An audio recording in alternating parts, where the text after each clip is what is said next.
मित्रों नमस्कार। आज थोड़ा लेट हो गए।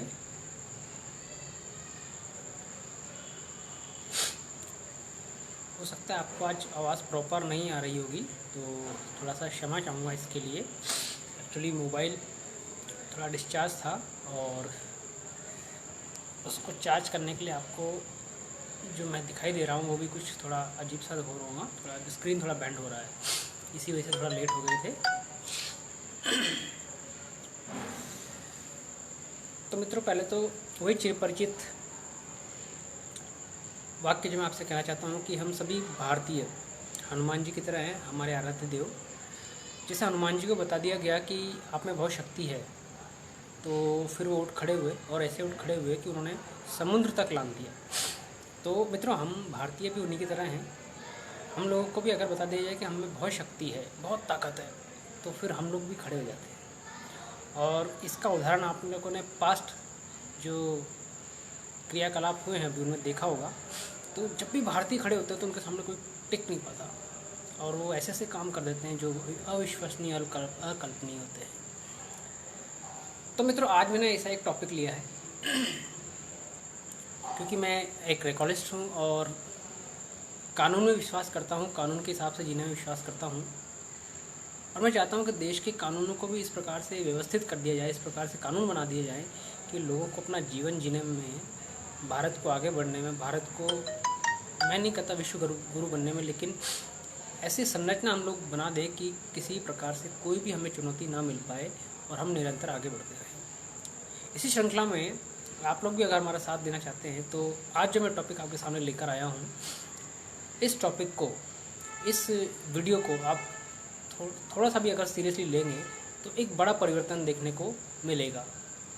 और वो परिवर्तन ये है कि LIC का विनिवेश होने जा रहा है। मंत्रिमंडल की मंजूरी मिलते ही उसका विनिवेश को हरी झंडी मिल जाएगी और शायद लगभग मिल भी चुकी है। तो विनिवेश कोई बुरी चीज़ नहीं है। जितने भी PSUs हैं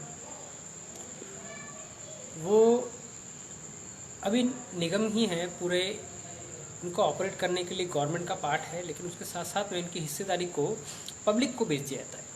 अब उनको पब्लिक ले या फिर कोई अन्य संस्थान ले, बड़े बड़े औद्योगिक घराने लें, डिपेंड करता है कि कौन कितने उसके शेयर ले पाता है।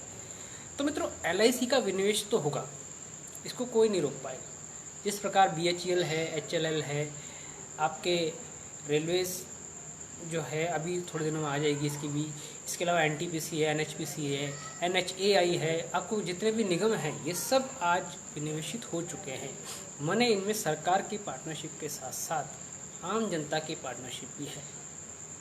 तो इसमें कोई बुराई नहीं है, लेकिन बुराई जो हो सकती है और जो इन PSUs में अभी एक बड़ी बुराई है वो ये है कि इन PSUs में बाहरी कंपनियों का पैसा भी लगा है। FTI या FII आप जिसको कह सकते हैं, उस तरीके से पैसा इन कंपनीज़ में विदेशी लोग भी लगाते हैं।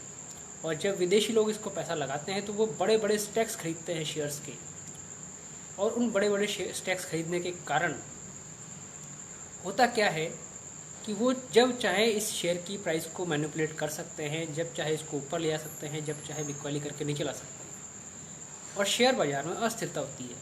इससे उन स्टेक होल्डर्स का तो नुकसान नहीं होता, लेकिन नुकसान होता है उन लोगों का जो अपनी छोटी छोटी पूंजी का निवेश शेयर मार्केट में करते हैं। अब क्योंकि कोई भी कंपनी विनिवेशित होगी तो उसके विनिवेशित होने के साथ साथ वो कंपनी काफ़ी सारे लोगों को अपने पार्टनर्स के रूप में ऐड कर लेगी। जैसा कि अभी हम LIC के बारे में बात करें, LIC की जो नेटवर्थ है लगभग 433 बिलियन है। मतलब आप इसको 433 लाख के लगभग भी कह सकते हैं, और ये जो है लगभग 7% की दर से बढ़ रही है। इतना बड़ा इसका मार्केट कैप है, इतना बड़ा इसका वास्ट एरिया है। जितने भी आज सबसे ज़्यादा पॉलिसीज़ हैं, बीमा पॉलिसियाँ, उसमें पहले नंबर पर LIC आती है। अब इस LIC का अगर मान लीजिए विनिवेश कर दिया जाएगा तो होगा क्या? तो मित्रों, इसके सिर्फ पैटर्न में बदलाव आएगा। LIC का विनिवेश हो जाने के बाद में गवर्नमेंट जो भी एक पैटर्न होल्डिंग रखेगी, मेरे हिसाब से वो 51% उनके पास में रखेगी, और बाकी 49% का वो विनिवेश कर देगी। अब इस विनिवेश से आम जनता को भी LIC में हिस्सेदारी खरीदने का मौका मिल जाएगा। दिक्कत वहाँ होगी जब FIIs और FDIs जो बड़े बड़े विदेशी घराने हैं, विदेशी कंपनियां हैं, अगर वो इसमें स्टैक ले लेते हैं तो इस चीज़ से बचने के लिए, इस चीज़ को सुधारने के लिए हमारे पास में एक प्रस्ताव है, और वो प्रस्ताव ये है कि क्यों ना LIC को ही वो एक कंपनी बनाकर शुरुआत की जाए। LIC का विनिवेश होगा, कोई नहीं रोक सकता, लेकिन उसमें जो स्टेक होल्डिंग पैटर्न है, जो स्टेक होल्डिंग जो क्राइटेरिया है, वो हमारे वो एक कानून या वो एक ड्राफ्ट के अनुसार में प्रस्तावित कर दिया जाए कि इस कंपनी में हिस्सेदारी सिर्फ और सिर्फ भारतीय खरीद पाएंगे, या भारत के बाहर रह रहे NRIs खरीद पाएंगे, या फिर भारत में जो वो एक कंपनियां हैं पूर्णतः भारतीयों द्वारा ओन्ड जो कंपनियां हैं वो ले पाएंगी, या फिर भारत की केंद्र सरकार ले पाएगी, या फिर भारत की राज्य सरकार ले पाएगी। इन चारों के अलावा इन PSUs में या LIC में कोई भी व्यक्ति अपनी हिस्सेदारी नहीं ले पाएगा। तो इससे होगा क्या? देखिए मित्रों, मैंने इससे पहले जो पहले वीडियो बनाया था उसमें भी आपको बताया था कि कोई भी व्यक्ति किसी PSU में पैसा क्यों लगाएगा। मतलब सीधी सी बात है, मान लीजिए कि अभी रेलवे है, तो रेलवे में लोग बाग क्यों हिस्सेदारी खरीदना चाहेंगे? रेलवे तो वैसे ही डूब रही है। या फिर आप NTPC की बात कर लीजिए, या BHEL की बात कर लीजिए, किसी भी बड़ी ऐसी कंपनी की बात कर लीजिए जो अभी गवर्नमेंट सेक्टर में है, तो गवर्नमेंट उनको विनिवेशित करेगी, तो कोई व्यक्ति उनमें हिस्सेदारी क्यों खरीदेगा? लाभ कमाने के लिए, प्रॉफिट कमाने के लिए। तो LIC में भी लोग बाग इसीलिए पैसा लगाएंगे। अब मान लीजिए मैं लगाता हूँ, आप लगाते हैं, हमारे देश का कोई भी व्यक्ति लगाता है, तो इसमें कोई बुराई नहीं है। बुराई तब है जब इसमें पैसा कोई बाहरी कंपनी, बाहरी विदेशी सरकार या विदेशी जो फंड्स हैं वो इसमें पैसा लगाते हैं, क्योंकि तब इससे होने वाले प्रॉफिट का एक बड़ा हिस्सा वो अपने साथ में ले जाने में सक्षम होंगे, क्योंकि जो डिविडेंड के रूप में मिलेगा उसको ये लोग क्लेम करेंगे। तो हमारे जीवन बीमा का पैसा जो लोगों ने बड़ी मुश्किल से कमाते हैं, पाई पाई जोड़ते हैं, उसकी EMIs भरते हैं, अगर उस पैसे को हम भारतीय बाहर जाने देने लगते हैं तो इससे बुरी बात और कोई भी नहीं हो सकती। इसलिए मैं इस संबंध में कल एक पत्र, जो हम हर महीने की 5 तारीख को लिखते हैं, लेकिन मैं कल 15 अगस्त के उपलक्ष्य में ये पत्र प्रधानमंत्री जी को लिखूंगा कि LIC को वही कंपनी घोषित करके इसका जो विनिवेश है वो केवल और केवल भारतीय लोगों में ही किया जाए, विदेशी कंपनियों को इसके हिस्सेदारी खरीदने के लिए मौका ना दिया जाए, उनको इसमें प्रतिस्पर्धा करने का मौका ना दिया जाए, क्योंकि ये कंपनी हमारी है और हम ही सही माने में इसके हकदार हैं। कोई विदेशी कंपनी या कोई विदेशी फंड या कोई विदेशी सरकार इसमें किसी प्रकार का स्टैक खरीदने के लिए एलिजिबल नहीं हो, ऐसा प्रयास करने के मैं कोशिश करूँगा। अब इसमें मैं अपना एक पत्र डालूँगा, आप लोग भी चाहें तो मेरा साथ दे सकते हैं। मैं प्रातः 10 बजे अपना पत्र जो यहाँ का मुख्य डाकघर है कोटा का, वहाँ से मैं प्रेषित करूँगा। जो भी व्यक्ति अगर इसमें मेरा साथ देना चाहते हैं तो वो प्रधानमंत्री जी को एड्रेस करते हुए जो अपना PMO का ऑफिस है उसको ये लेटर लिखें। उसमें सिर्फ आपको एक ही लाइन लिखनी है कि वो एक कानून को गैजेट में प्रकाशित करके इसको अस्तित्व में लाएं और LIC को बचाएं। एडिशनल लाइन आप LIC के लिए लिख सकते हैं। मित्रों, LIC ही नहीं, ये LIC का जो मार्केट कैप है, ये तो लोगों को जब पता लगा है कि इतनी सारी पॉलिसियाँ होने के बावजूद ये इतनी बड़ी कंपनी है, तो लोगों को पता लगा है। मैं आपको इतने PSUs के नाम गिना सकता हूँ जो भारत सरकार ऑपरेट करती है, और वो हर क्षेत्र में हैं। वो ऊर्जा के क्षेत्र में हैं, वो खनन के क्षेत्र में हैं, वो बैंकिंग के क्षेत्र में हैं। मतलब आप जो भी क्षेत्र ले सकते हैं वो सब क्षेत्रों में हमारे PSUs कार्यरत हैं, और इन PSUs को धीरे धीरे विनिवेशित कर दिया गया। और विनिवेशित करने के बाद में भारत के लोगों ने जब इसकी हिस्सेदारी खरीदी तो कोई बड़ी बात नहीं है, ये तो होना ही चाहिए था। भारत के लोगों को भारतीय कंपनियों में हिस्सेदारी मिलनी ही चाहिए। लेकिन दिक्कत की बात वो है कि जब कोई विदेशी कंपनी, विदेशी फंड मैनेजर्स, विदेशी जो बड़ी बड़ी कंपनियां हैं, अगर वो इस PSUs में बड़े बड़े स्टेक ले लेती हैं तो फिर उनके हाथ में ही पूरा खेल चला जाता है। वो किसी प्रकार से उस कंपनी के शेयर की प्राइस को मैनिपुलेट कर लेते हैं। उस शेयर प्राइस की मैनिपुलेशन से हमारे भारतीयों का जो गाड़ी कमाई है, जो लोगों ने शेयर में इन्वेस्टमेंट कर रखी है, वो शेयर के दाम नीचे गिरने पर लोग बाग डर के मारे बेच देते हैं और ये कंपनियां उनको उस जब शेयर नीचे आता है तो उसको कौड़ियों के दाम पे खरीद लेती हैं और फिर उसी शेयर को ये बाद में अच्छी प्राइस आने पर वापस उन्हीं लोगों को बेचती है। तो नुकसान इसमें कुल मिलाकर भारतीयों का ही हो रहा है, क्योंकि उनकी एक स्ट्रेटेजी है जिसको हम लोग बीट नहीं कर सकते। फंड मैनेजर्स की स्ट्रेटेजी को हम लोग बीट नहीं कर सकते, क्योंकि जो बड़ी बड़ी कंपनियां हैं उनके पास में ऐसे काबिल लोग होते हैं, ऐसे शातिर लोग होते हैं जो यही काम करने के लिए उन्होंने बैठाए होते हैं। और भारतीय लोग जो है डर के मारे किसी भी शेयर प्राइस को कमाने पर अपने शेयर्स को बेचकर निकलने की कोशिश करते हैं। तो मित्रों, अगर मैं आपको PSUs की श्रेणी में अगर आपको बताना शुरू करूँ तो मैं थोड़ा सा कैमरा डिस्टर्ब करूँगा। जितने भी हमारे यहाँ पर PSUs हैं वो मैं आपको एक बार बताऊँगा। REC, SAIL, NTPC, MTNL, ONGC, GAIL, कोल इंडिया, मोइल, MOIL, BHEL, इसके अलावा ONGC, इरकॉन, आपके NHPC, इस प्रकार के लगभग मैं बताना चाहूँगा कि आपको हमारे पास में इतने सारे PSUs हैं जो भारत सरकार ऑपरेट करती है। और मित्रों, ये PSUs भारत के लिए मतलब हीरे के बराबर है, सोने के बराबर है, ऐसा निवेश है इसका। और अगर ये सारी चीज़ें भारत सरकार के नियंत्रण से निकलकर बाहर जाएंगी, भारत सरकार के नियंत्रण से जब निकल कर ये बाहर जाने लगेंगी तो इस पर जो है एडमिनिस्ट्रेटिव पावर जो है वो भी विदेशी कंपनियों का होने लग जाएगा। विदेशी कंपनियां केवल एक बड़ा स्टैक खरीद कर प्राइस को ही मैनिपुलेट नहीं करती हैं, ये वहाँ पर होने वाले उत्पादन को भी अपने रूप में प्रभावित करती हैं। और इसके साथ साथ में ये जो कंपटीटर्स होते हैं उनको भी ये पछाड़ने की प्रयास करती हैं। जैसे कि मान लीजिए, आज मैं बताता हूँ आपको, अडानी कोई कंपनी नहीं है। अडानी विल्मर जो FMCG में जो है अडानी के साथ में विल्मर कंपनी काम करती है। और आप सर्च कीजिए कि विल्मर कंपनी कहाँ की है, यानी कि इन कंपनियों ने हमारी यहाँ की जो और कंपनियाँ हैं जो प्राइवेट सेक्टर की कंपनियाँ हैं उनमें भी स्टैक्स खरीद रखे हैं। तो ये लोग उनको भी मैनिपुलेट करते हैं, उनको भी ऑपरेट करते हैं। आप याद कीजिएगा, रिलायंस के जितने पेट्रोल पंप है वो सब अब जियो के साथ में नए स्वरूप में आ रहे हैं। और ये नए स्वरूप में जियो ब्रिटिश पेट्रोलियम, जियो BP के नाम से आएंगे। यानी कि ब्रिटिश पेट्रोलियम जो इंग्लैंड की कंपनी है वो जियो में या रिलायंस के साथ में किसी प्रकार से कोलैबोरेट है और वो यहाँ पर तेल का जो कार्यक्रम है, जो बेचान का कार्यक्रम है, जो डिस्ट्रीब्यूशन का कार्यक्रम है वो करने वाली है। हालांकि रिलायंस के पेट्रोल पंप अभी भी अस्तित्व में है, लेकिन जियो के पेट्रोल पंप अभी आपने देखा होगा ऐड आने लग गए हैं, उसमें भी आता है। और उसमें साफ साफ लिखा हुआ है कि जियो के साथ में ब्रिटिश BP प्लस साथ में BP लिखा हुआ है। लोगों को BP का मतलब पता नहीं है, that is British petroleum. British petroleum England की बहुत बड़ी पेट्रोल के क्षेत्र में काम करने वाली कंपनी है।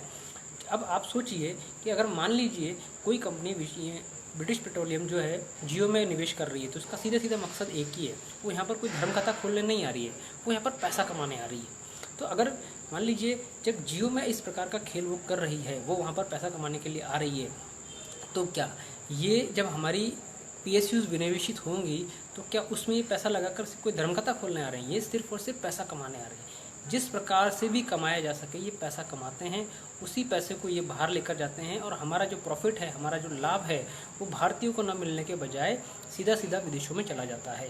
यानी कि ये लोग सिर्फ पैसे के बल पर पैसा कमाना सीख रहे हैं। और हमारे पास में ऐसी व्यवस्था होनी चाहिए कि हम लोग अपने पैसे को बाहर जाने से रोकें। ये हमारी प्राइमरी ड्यूटी होनी चाहिए कि कमाना इम्पोर्टेंट है, भारत को कमाना सीखना चाहिए, लेकिन उससे भी ज़्यादा इम्पोर्टेंट ये है कि हमारे पास में जो पैसा है, हमारे देश की जनता जो मेहनत करके पैसा कमा रही है, वो किसी भी कंडीशन में बाहर के देशों में, बाहर की कंपनियों में, बाहर के लोगों में वितरित ना हो, वो यहाँ से बाहर ना जाए। क्योंकि हमने सुना है, हमारे पुराने बड़े लोगों से सुना है कि पैसा बचाना भी एक कमाने के बराबर ही है। यानी कि अगर हमारे पास में जो पैसा है, अगर हम वो बाहर नहीं जाने देंगे तो वो देश में ही रहेगा, और देश में ही रहेगा तो देश के काम आएगा। तो वो पैसा हमारी ही वेल्थ को बढ़ाएगा, हमारे ही जो प्रॉस्पेरिटी है उसको बढ़ाएगा। तो इसके लिए हम जो है ये प्रयास करें कि जो भी PSU विनिवेशित हो, या इन सब के लिए गाइडलाइन ये बना दी जाए कि जो भी PSU विनिवेशित होगा वो वोइक कंपनी के अंतर्गत विनिवेशित होगा। उसका सीधा मतलब मित्रों ये है, जैसे कि मैंने वीडियो के शुरू में भी आपको बता दिया था कि वोइक कंपनी वो होती है जो 100% भारतीयों द्वारा ओन्ड होती है, या फिर एनआरआईज द्वारा ओन होती है, मतलब जो उसके हिस्सेदार हैं वो एनआरआईज भी हो सकते हैं, या फिर कोई वही कंपनी पहले से अस्तित्व में है वो उसको चला रही है, या फिर भारत की केंद्र सरकार या फिर विभिन्न राज्यों की राज्य सरकारें उस कंपनी को ओन करती हैं। यानी कि सीधी शब्दों में एक लाइन में मैं कह सकूं तो ए से लेकर जेड तक किसी भी कंपनी का अगर पूर्ण रूप से भारतीय है तो वो एक कंपनी की श्रेणी में कहलाएगी। तो मित्रों, अगर एलआईसी विनिवेशित हो रही है तो आप लोग भी पैसे लगाएंगे। बहुत सारे जो पढ़े लिखे व्यक्ति हैं जो शेयर मार्केट में काम करते हैं या जो शौकिया तौर पर शेयर खरीद के रखते हैं, वो सभी लोग यहाँ पर इसके आईपीओ में जो कि इनिशियल पब्लिक ऑफरिंग होगी उसमें हम लोग पैसा लगाएंगे। अब शुरुआत में तो हो सकता है कि इतनी स्टेबिलिटी या अनस्टेबिलिटी नहीं हो, लेकिन एक समय बाद, क्योंकि ये विदेशी फंड मैनेजर्स यही काम करते हैं कि किसी न किसी प्रकार का एक डेजलिंग दिया जाए, किसी न किसी प्रकार की एक ऐसा झटका दिया जाए कि लोग बागों के पास में जो शेयर हैं या तो वो लोग अपना शेयर बेच दें, तो वो सीधे सीधे कहने से तो बेचेंगे नहीं, तो मार्केट में हलचल पैदा की जाएगी उनके द्वारा, क्योंकि उनके पास में एक बड़ा स्टैक होगा शेयर का। और जब वो बड़े स्टैक को मार्केट में फेंकेंगे, जब वो बड़े स्टैक को मार्केट में बेचेंगे, तो लोग सोचेंगे कि इसके शेयर तो बिक रहे हैं, यानी कि शेयर की प्राइस नीचे आ रही है, तो हमें भी अपने शेयर बेचकर निकल जाना चाहिए।